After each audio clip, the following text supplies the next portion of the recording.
Coba pikir deh, kita itu narik napas sekitar 25.000 kali setiap hari. Tapi, hampir nggak pernah kita sadari kan? Nah, hari ini kita bakal bongkar sains yang hilang di balik fungsi tubuh kita yang paling mendasar ini, bernapas. Nah, cerita di balik ini datangnya dari penulis bukunya, James Nestor. Perjalanannya tuh nggak dimulai di lab canggih, tapi justru dari masalah kesehatan pribadinya, pneumonia berulang, dan juga kecemasan. Dan titik baliknya cuma dari satu kelas pernapasan sederhana yang ternyata mengubah segalanya. Pengalaman sesimpel itu ternyata memicu dia buat melakukan riset selama 10 tahun. Pertanyaannya jadi simpel tapi dalam banget. Gimana bisa sesuatu yang sedasar ini punya kekuatan luar biasa, tapi kok sama sekali diabaikan sama kedokteran modern? Nah, buat nyari jawabannya, dia nekat, benar-benar nekat. Dia memulai sebuah eksperimen yang bisa dibilang radikal dan nyiksa diri sendiri di Stanford University. Tujuannya? Buat nguji bedanya dua cara kita masukin udara ke tubuh. Oke, sekarang mari kita bedah eksperimen gila ini. Apa sih yang bakal terjadi kalau Anda maksa tubuh buat napas dengan cara yang salah selama 10 hari penuh? Jawabannya, jujur aja, cukup mengejutkan dan nunjukin betapa cepatnya kesehatan kita bisa anjlok. Jadi, selama 10 hari, si penulis dan satu peneliti lainnya sengaja nyumbat hidung mereka pakai silikon. Artinya, mereka cuma bisa napas lewat mulut. Coba bayangin deh, semua rutinitas lain tetap sama. Makan, tidur, olahraga, semuanya normal. Cuma satu perubahan kecil ini doang. Tapi dampaknya, wah, langsung kerasa dan benar-benar ngerusak. Dan hasilnya langsung kelihatan, lihat aja grafik ini. Perubahan fisiknya dramatis banget. Durasi mereka ngorok atau mendengkur itu meroket. Dari yang tadinya cuma beberapa menit tiap malam, jadi berjam-jam. Peningkatannya itu sampai lebih dari 4.800%. Gila kan? Angka ini benar-benar nunjukin separah apa dampaknya. Ini bukan cuma sekedar ngoroknya jadi lebih sering loh ya. Ini tuh lonjakan drastis yang bahkan sampai memicu sleep apnea. Itu loh, kondisi di mana mereka beneran berhenti napas pas lagi tidur.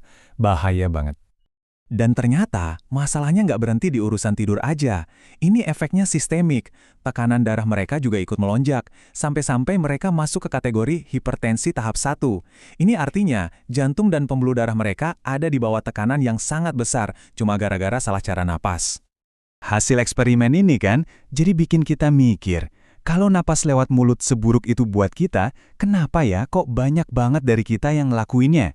Nah, ternyata jawabannya itu harus kita cari jauh ke belakang, di masa lalu evolusi kita. Ini pertanyaan besarnya, kenapa sih manusia modern jadi satu-satunya spesies yang punya masalah gigi bengkok kronis, suka ngorok, dan kena sleep apnea? Coba dipikirin, hewan lain gak ada yang kayak gitu. Jawabannya yang bikin kabet ternyata nggak ada di buku kedokteran modern, tapi justru tersembunyi di masa lalu kita.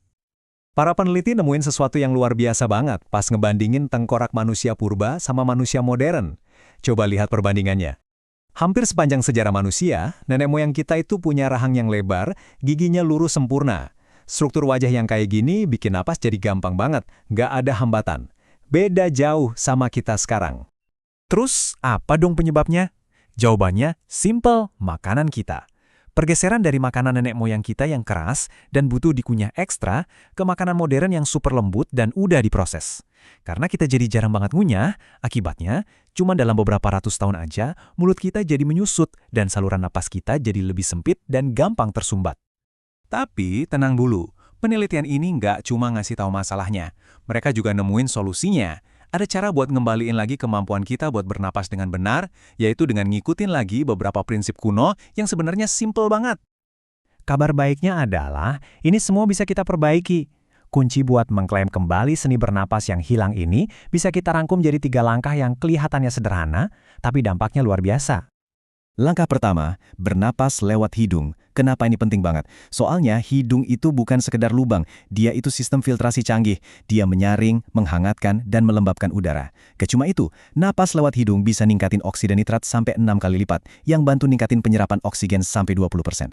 Plus, ini juga ngaktifin sistem saraf yang bikin kita tenang. Jadi ini bukan cuma saran, ini kebutuhan biologis. Selanjutnya, bernafas lebih lambat. Mungkin kedengarannya aneh ya, tapi justru dengan memperlambat nafas kita ke ritme perfect, yaitu sekitar 5,5 detik tarik nafas dan 5,5 detik hembuskan nafas, tubuh kita malah bisa menyerap oksigen jauh lebih efisien. Ini bukti kalau bernafas lebih baik itu bukan berarti bernafas lebih banyak atau lebih cepat. Jadi intinya sebenarnya sederhana banget. Kita ini satu-satunya spesies yang lupa cara bernafas dengan benar. Tapi di sisi lain, kita juga satu-satunya spesies yang bisa secara sadar belajar lagi cara melakukannya dengan benar. Kita yang bikin masalah ini, tapi kita juga yang pegang solusinya. Ini membawa kita ke sebuah pemikiran terakhir yang cukup dalam. Sepanjang hidup, kita bakal mengambil napas sekitar 670 juta kali. Nah, setelah tahu semua ini, pertanyaannya sekarang adalah, gimana Anda akan mengambil napas Anda yang berikutnya?